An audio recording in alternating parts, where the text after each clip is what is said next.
this is not a human. It doesn't have conscience, right? It's not a person.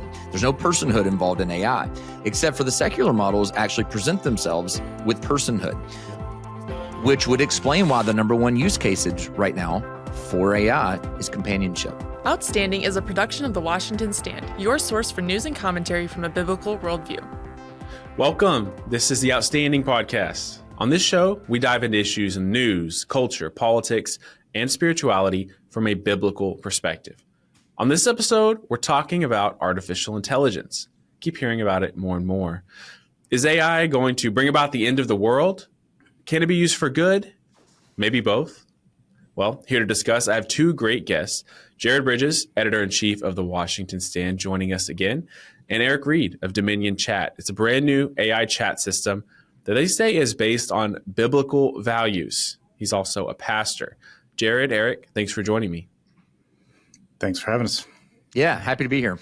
Absolutely. Well, I want to go to you first, Erik. I think this is a fascinating thing. Jared's really the one who first uncovered you and what you guys are doing. He's done some great reporting at thewashingtonstand.com about artificial intelligence and what you guys are working on. But just catch us up. Tell me, what is this? And can an AI really be Christian? Has this AI been baptized, Erik? Well, it depends on what tradition you come from, right? Is this baptized as a baby or is profession of faith? It's still a baby. That's right. It is still a baby. So I don't know what that says. I'm a Baptist pastor, so I better be careful. So first off, I think it's really important to think about the reality of AI. It is here. It's not going anywhere. In fact, it's not new. It's been around for a while. A lot of companies, institutions have had different versions, different applications in which they've been using AI in products and services. But when we're usually talking about AI right now, we're talking about what has really kind of gone mainstream by way of everyday users, asking ChatGPT or Claude or Grok or whatever platform they're using, questions, using it for productivity, using it for coding, using it for all kinds of things. And what's happened is over the last year, that has really spilled out mainstream. And I think it's revolutionary in that you're never going to put this toothpaste back in the tube. We are never going to go reverse or backwards from the amount of AI usage that is happening right now. It's only going to continue to go further. It's only going to embed into more systems and platforms. So, first and foremost, I think from a Christian perspective, we have to consider the fact that unless we're planning on kind of taking the Amish approach here, we're not going to be able to avoid interacting with AI. It is the water we swim in. You can say, you know what, I'm not going to subscribe to a platform and use it. That's fine. But people you're interacting with already are, which means the content you're interacting with is being used or, being shaped by AI. The platforms you use at your workplace, whether it be Microsoft Office, is now being, AI driven with Copilot and other things of that nature. Yeah. So I don't think Christians are going to be able to sit this out. And that's what led us about a year ago to start having the conversation of what are Christians going to do? Because I don't think we can simply reject this technology and sit it out. I don't think we can simply receive it uncritically either, because there are dangers, and I'm sure we're going to get into that. But what does it look like for Christians to redeem this under the lordship of Christ? And that's what led us to beginning the process of creating Dominion as a product. And when you say we've been using it for years, how long have we been using it? I mean, does that mean like Google search has been sort of using AI this whole time and we were unaware of it? I mean, is this 10, 20 years or? So 15? I would argue that AI has been kind of operating in the background for a while in different ways. So when you search in Google now, you're seeing a Gemini response. We haven't necessarily had that going on for 10 years. However, Google's been working with AI and developing AI for a while now. Mm-hmm. These things have already been existing in the background. So I would say it's been operating more behind the scenes than it has been on center stage with the curtain pulled back, the way it has been so more in recent years. Okay. And so I got to be honest, hope this question is not offensive, but there's sometimes I'm a pastor for 20 years. That's right. Right. Sometimes when Christians create a product that is meant to be competitive, there's this feeling that it's not quite as good. Oh yeah, say and it, we please. just Yes. we slap a sticker on it. Like some of the early Christian movies. I mean, I love them. I was ministered to by the Lord by some early Christian films, but they were not good. Okay, so one of my running Yeah. jokes, Casey, is, hey, we've created an AI that is built on a Christian worldview for Christians, but it's not going to be fireproof. Okay, this is not going to be. Right. This is and a lot of people know what I mean when I say that, right? Where they're like, okay, it's a Christian movie, but man, it's cheesy, right? Man, it lacks the quality that we want in something like this. So we set out from the beginning to say this is not going to be the fireproof of AIs. It has to be at parity with secular models, but it needs to be differentiated in that it's trustworthy with its guardrails in what it's going to produce by way of Christian worldview and convictions at the root of it. So yes, you're not wrong. And we have intentionally said we can't be that kind of product because the cheesy veneer, I'll just be honest with you. I'm not going to name other things, but the temptation for Christians, I think, is to take the power of AI and simply make it a Bible study tool.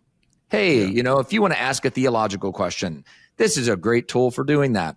And sure, do that. But we're trying to create something that a Christian is going to use to create products and maybe use coding to increase their productivity, to edit writing that they're doing. In other words, this isn't just putting Christian veneer on things, but it is creating a product that is an excellent product on its own that happens to have at its center and at its foundations trustworthy metaphysics, epistemology, and ethics at the root. All right, I'm going to ask you about the AI's eschatology in a moment. But first, Jared, I want to you've used this you've used it Yes. a lot. I've been on the site and everything, but you've used it. What's it like? Yeah, I was in on the beta testing of it and kind of in some of the reporting I did. And so I've kind of even watched this development a little bit. One of the key, it does have, it will attempt to present a response in a Christian worldview at it. So, for example, I was asking it, as I'm, kind of getting up there in years, having to look at my diet a little more. So I was just asking it questions about diet. And so it gives me, okay, here's some foods you should eat if you're trying to achieve this kind of diet. And then it gives me, it says, remember your body is a temple. It kind of tags that on at the end. But the one difference that I've kind of noticed, and Erik can probably speak to that, is most of the time it like in comparison with other chat bots, and I'm not a heavy user of chat bots. So I only, most of the time I'm just curiosity kind of doing it, even for reporting purposes. But one of the key differences I've seen is that it sort of just stops. It gives you an answer and stops. So I've had, you use Chat GPT or Grok or Anthropic's Claude, some of those, it'll give you an answer and then it's like, would you like me to do more? Yeah. And I can do this for you. Would you like me to do this? No. Well, sure. Why didn't you do that in the first place? So this kind of, it sort of, it's almost like it's pacing you and trying to help you. Is that the case, Erik, or is that by design or? Yeah, Jared, that's very perceptive. It is absolutely by design. So one of our core convictions about what the current AI models are seeking to do is, in many ways, they're just like social media. They are producing dopamine hits. It is tailored to give you what it thinks you want. That's how the secular models are built. And they are built to create a loop of usage. They want to keep you using and prompting. And so every prompt that you give will produce an answer that's going to pull from the vast amounts of available information and knowledge that are out there, but it's also going to customize it to what it thinks you're actually wanting to hear. And that's why you can prompt hack so many of these systems. And it's why if it senses you want a certain answer or you're leaning in a certain answer, I mean, you can get these secular models to give you some really wacky answers if you keep pressing them because they're tailored to appease you. But more so than just appease you, they're tailored for usage. They want you to keep prompting. They want you to keep asking. And so that's why every one of the answers is going to end with a cue for, well, would you like me to do this?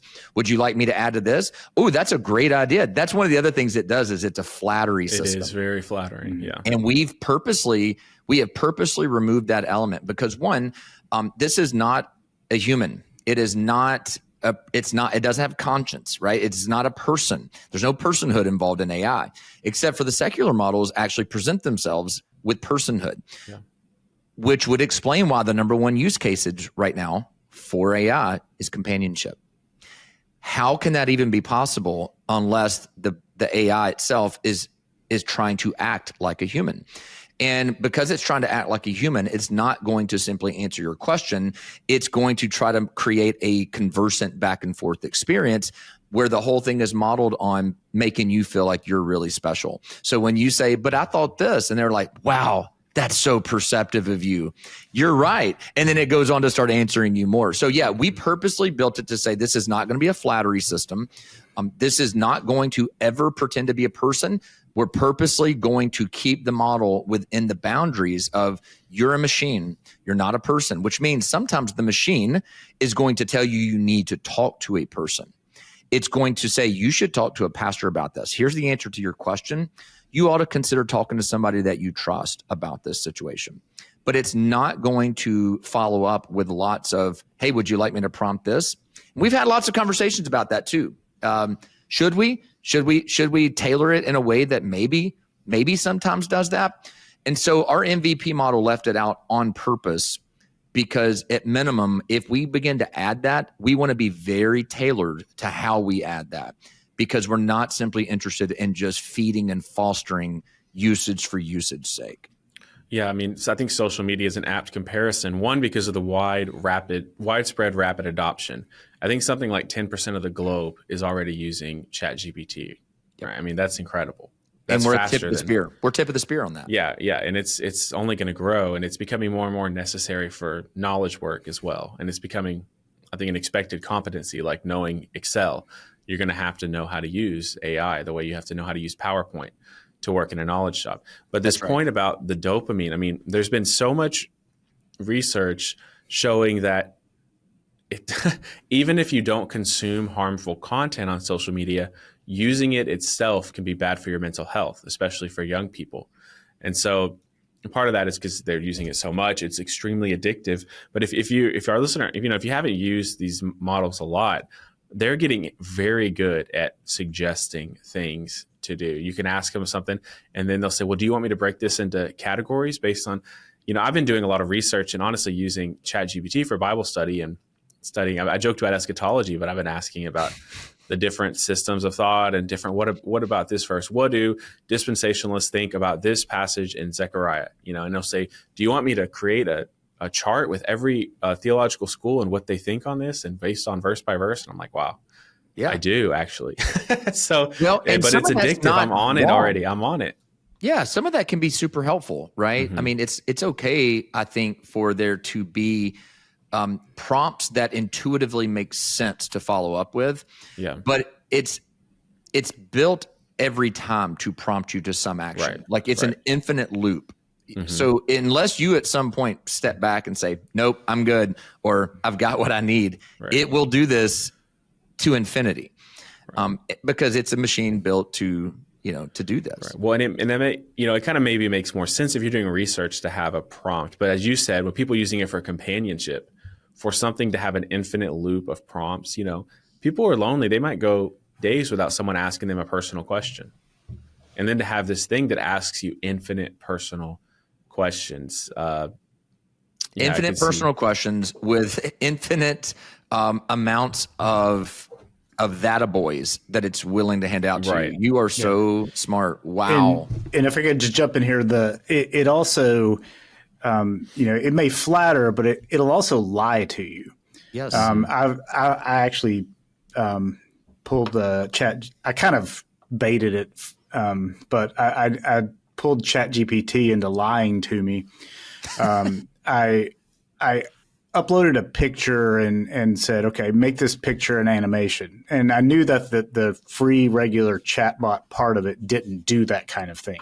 But it told me it could, and asked me what style it wanted and what style I wanted, if I wanted audio or if I wanted music to go to it, and all these different parameters.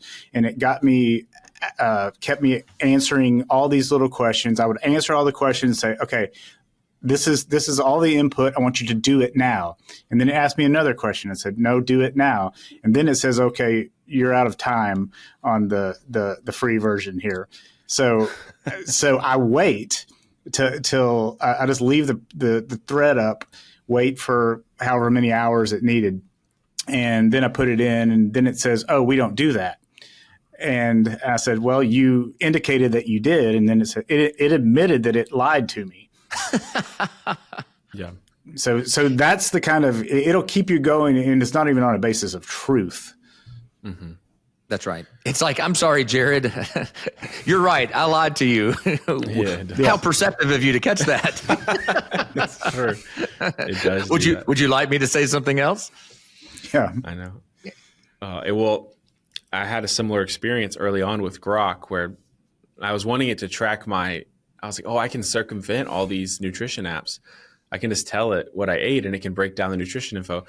And I told it, will you remember this information or are you going to forget it?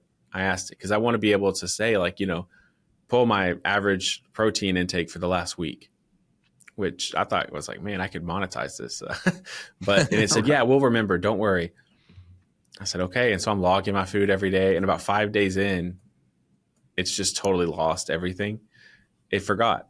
And I said, I was upset with it. I said, you told me you wouldn't forget. And it said, I'm sorry, I lied to you. It acted like it didn't even remember that conversation. It said, I'm sorry, my model doesn't have capacity to remember, conversations over extended periods. It's just for individual use sessions. And it told me what I wanted to hear. It's like, what are you talking about, Casey? I never promised that. It was like, I'm just an AI. What do you expect? Yeah. You lied to me. So that kind of, I think that ties to, I think one of the emerging theme of this conversation is the mental health costs. And I have this article here from The Independent. ChatGPT let me hold it up here. All right. Boom. Nice picture. ChatGPT is pushing people towards mania, psychosis, and death. And OpenAI doesn't know how to stop it. This is this summer. And we've seen a lot of examples of these. Jared, you've reported on them. I want to ask you about some of these examples. It seems like for some percentage of the population, just talking to the robot is driving them crazy. Yeah. And with the propensity for untruths that a lot of these models kind of go into, and now we can discuss whether they're built that way or not, but you have lonely people who want someone to talk to, people to whom no one is talking. They are preferring the ease of just talking to they don't have to leave their house. They don't have to leave. They don't have the risk, the emotional risk of opening up to another person. And so they're highly invested. And you have, I've looked, I kind of lost count of the number, even of this summer of articles in major publications of people, attempting suicide or nearly attempting suicide because the AI told them to do this, or told them they were something they weren't. They could fly or crazy things like that. I mean, you step back and like, oh, how could any of this happen? And it is happening. And there are documentaries online of people who openly admit to having AI girlfriends. I just saw a video yesterday of a lady in Japan, I believe, marrying her AI. Oh man. Well, there you go. Yeah. Yeah. They had to go through all this work to try to create some sort of visual using VR for her chat bot persona. Yeah. I mean, really happened. Man. And those questions, the violence encouraging is pretty troubling, Jared. And there's also, but I've seen examples. I have one right here where an AI model urged the user to go on a killing spree. So not just self-harm, but actual violence towards other people. Yeah. And on the national level, you've had people using, and this involves human users prompting it, but people using AI to call members of Congress on major political actions and impersonating Marco Rubio. Wow. It's, so you're a member of Congress and you get a call from someone who says he's Marco Rubio, who sounds like he's Marco Rubio. Right. The Secretary of State, he is asking me to do this. So I want us to consider, how are these things possible? How come the creators and software technicians and AI engineers can't just flip the switch and fix this? Well, the problem is you have to have something governing the system. There has to be something at the root, at the base, at the foundation level that is governing responses. In other words, all this information is being gathered at, milliseconds from the internet and all these places. And then before it gives a response, it's going through filters. And here's what you have to ask yourself is, well, what are the foundational assumptions and presuppositions that this information that's going to get fed back, what is it going through? Well, here's what the problem is if it's not a Christian worldview, if it's not a filter that goes through Christian metaphysics about what is right, about what is true, what is real, if it's not going through Christian epistemology, through how do we know what we know, what is truth, if it's not going through a filter of Christian ethics, what is right, what is wrong, what ought we do, what ought we not to do, then what is it going through? What is it passing through? One of the things we often talk about in apologetics is, when you are talking to an atheist who is just shaking his fist or her fist at, say, for example, injustices in the world. How could European settlers displace Native Americans from their land? This is theft. It's robbery. And as a Christian, I might agree with them. My problem is wondering, where do you get off claiming injustice about anything? You believe the world consists of molecules clashing into each other. There is no right, there is no wrong, there is no ought to or ought not to. You as an atheist claim to believe at your core conviction that it is survival of the fittest, that it is the strong eat the weak. So why is it that when it comes to how you actually respond to real life, you then jump out of your foundational assumptions and you jump into mine to claim injustice? And the reason I'm bringing that up is this, because when you think about what secular models are built on, they are built on foundational assumptions that are not Christian in nature, which is how at the end of the answer, at the top of the surface, you eventually get answers that you go, how could they say that? Well, because they're not built on anything that would stop it from saying that. That's so important to understand. Yeah. That is the root issue. So what do you think they're built on? Is it just humanism? Humanism, secular humanism. Yeah. You likely have some remnants of some moralistic therapeutic deism in there, but it's not Christian with any teeth on it. It's Western secular humanism. Maybe some Western secular humanism, even though, when you look at some of the studies that have just come out recently on all the different models, they all lean towards really woke ideology. Literally, there was just a study that showed they are anti-male, they are anti-white, they are anti-conservative, they are even anti-American in some sense. In other words, all of the current ideologies that say, white, Christian, heterosexual men in America is the worst possible kind of person you could be, the models actually show to be geared that direction, which tells me that they are absorbing the data of what you would call social Marxism and lots of other types of ideologies like that. And so that's why you get spit out some of the wacky things that you're seeing.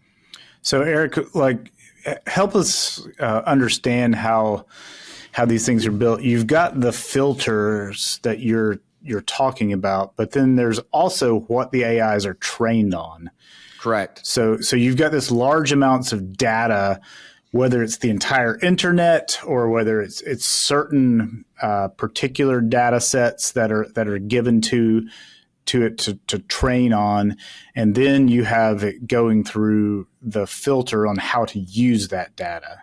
Yeah, is that right? Or is there more there's to lots it? of streams that can feed it, right? So you've got obviously the entirety of the internet out there, right? You have all these knowledge bases and libraries of knowledge base that are out there, but then you also have models that are fine-tuned to lean in certain directions, and maybe they're fed certain documents or certain founding bases that it's like, hey, we're going to draw primarily from here. Everything's at your disposal, but we're going to prioritize this. In fact, what they can do is set up multiple streams where, you've got this comes into play, and then you have another stream that comes into play and how it begins to think about how it's going to answer your particular questions. And then obviously you can set up filters. Like the way our system is set up is we have the entirety of the internet at our disposal. Obviously, the knowledge bases are out there. We don't restrict that. But then we have traditional logic and rhetoric that we want to be foundational. So we literally force it to be a logical machine. It cannot lie to you because it would be breaking the law of non-contradiction and logic to do that. So we've got that heavily weighted on our system. Then obviously we have Christian foundational documents at the system. We are governed and guided this direction, and that's going to feed into the information loop. And then lastly, for us, this is what kind of makes our system unique, and this is what will differentiate it from simply saying you uploading your favorite confession of faith and saying, hey, I'm a Christian, this is what I believe, and you upload that document and you say, keep my answers steered in this direction. It will only do that for a season for you. It fades with each prompt. It gets further downstream, just like it couldn't remember Casey's protein intake. It's going to lose sight and lose track of that prompt and asking it to do that. And so what ours does is it has it built into the foundation, but we also have something that are called judges. We have unique, independent judges at the root of the system. And here's what that means. These judges are not accessible to the user. You cannot prompt hack our judges. You can't inform or tell our judges. Our judges are completely independent from the user. And what the judge does and what the judges do, and they're built, each one is built to do certain things, is the information that is being retrieved by our system based on the prompt has to pass the judges, and they do exactly what their name is. They judge the response to be in accordance with what we have built it to be based on its worldview, based on the convictions that we've said this and nothing else can pass through the system if it doesn't pass this test. And so our judges are independent from prompt hack. It's going to always look at the information provided, and all again, this is all happening so fast. It's happening at the speed of a prompt, but that's what differentiates our system. So do these other models have judges? Maybe. I don't know how each one of these are particularly built, but here's what I do know. I know the judges don't replicate what our judges are. Their judges are built on other assumptions. Ours are built on Christian foundations. And can we get more specific? We're almost out of time here, but Christian foundations. Yep. That can mean a lot of things to a lot of people. You're right. Obviously, I'm assuming scripture, but how much is tradition or is Aquinas Christian foundations? You know what I mean? Yeah, it's a really good question. So here's where I would say where we've started and where we will continue to. I mean, again, we rolled out what we call the MVP, right? So this is the minimum viable product. We believe this is ready to go to market. We will always be in continue tweak mode. We'll always be fine-tuning the systems, sharpening it.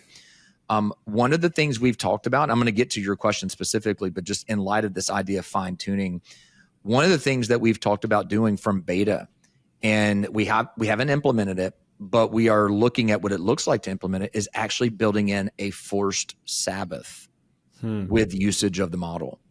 And it doesn't have to be on Sundays per se, but it would be based on the user's usage. So if you begin to go day after day, you're a power user. We're trying to look like, what would it look like to purposely try to break addiction to using? What would it look like to build Sabbath into the model? We don't know how to do that specifically. We don't know exactly how that plays out, but we care about it, right? We're thinking like that. In terms of what is it built on? We want it to, at minimum, obviously have the Bible as its foundation, but then immediately you're beginning to interpret the Protestant Bible. The Protestant Bible, yes. Okay, yeah. Yes, the Protestant Bible. We also have fed it catechisms, specific catechisms that we have built. One of our founders is the leader of he's the founder of a resource ministry that resources families and children with curriculum, and they have a catechism that is used, and we have multiple other catechisms. One of the reasons why catechisms are so important is, unlike simple confessions of faith, a catechism is asking specific questions and giving specific answers. And so we want to have that level at the Apostles' Creed level, right? That's the faith once and for all delivered to the saints, that we can all say yes and amen. What we have worked on, and this is going to be a part of this ongoing development, and I think you guys will appreciate this. Not every Christian doctrine is equal in weight when you compare them to others. So we joked about eschatology a while ago. Eschatology does not weigh the same amount as Christology. Right. When we talk about the nature of who is Jesus, right? When we talk about what does it mean to be fully God and fully man? What does it mean to say that he died and rose on the third day? Those are what we would categorize as tier 1 doctrines. Those are tier 1. That means you have to be a Christian. You have to agree on these to even be Christian. If you don't agree with this, you're not even a Christian, because you're missing what it means at the base level to be a Christian. Mm-hmm. You get into tier 2 issues, you're getting into things like our views on baptism, as we joked about earlier. Right. We're getting into maybe some of our differences on gifts of the Spirit, right? Or what we believe about female pastors or no female pastors. Mm-hmm. When you get in tier 2 issues are things that we say Christians can disagree with them and still be Christians, but they may not be able to fellowship in a same church together, which is why you have Presbyterian churches and Baptist churches, which is why you have charismatic churches and non-charismatic churches. Right. Tier 3 issues are the things that Christians can have. We believe these things, but it's not a test of faithfulness. It's not a test of whether or not you're in. It's also not a test of fellowship. We can actually go to the same church and have disagreements on this. So we might differ on the degree in which we put on the sovereignty of God in salvation versus man's responsibility, right? The age-old Calvinist Arminian debate, right? We did not build our system to be like the Calvinists are in, the Arminians are out. We understand that there are going to be tiers of difference, and so we're continuing to fine-tune that. We're also not anti-Catholic, right? We want most of our responses to be something that a Catholic who is a Christian would say, yeah, I agree with that. But it is not necessarily a Catholic-weighted system. It is more Protestant in its nature because of just the things that we have fed it. So it's going to be faith alone in Christ alone, in terms of its response. But we're training the model to understand how to differentiate views on the millennium versus the nature of God. Yeah. Wow. Well, the millennium, what a place to leave it. We're going to have you back for a part 2, Erik, and Jared, you as well. We're going to do a part 2. I think this is a fascinating conversation. We have just scratched the tip of the iceberg on this issue and also on your model, because I have a lot of specific questions. I want to ask you about these AI Jesus chatbots that we're seeing out there. I want to give some practical... We don't have those for the listeners, just so they know. That's not you spoiled Dominion. it. Well, tune in for part 2. Okay, you might want to hear about that. And I'm going to maybe throw some challenging practical prompts at you and see how it goes. And some tougher ethical questions. But thank you guys for joining. I appreciate it. And thank you to our listeners and viewers. Please like, share, subscribe, pass this along. Your grandma needs to learn about AI, so send her this podcast. Okay, it's going to be great thing to share with your friends, because there's a lot of ethical questions in discussion right now, and Christians cannot be behind on this conversation. If we wait 5 years, 2 years, we're going to be behind. We have to be on the cutting edge of the AI conversation. We don't have to have all the answers, but we have to have the conversation. So thanks for listening, and tune in next week for our part 2. Outstanding is a production of The Washington Stand, your source for news and commentary from a biblical worldview. This podcast is made in the USA by producer Casey Harper, production assistant Rachel Woods, technical producers David Salkeld and Yusuf Fletcher, and executive producer Jared Bridges. Help support us by texting the word outstanding to 67742 and read more at washingtonstand.com.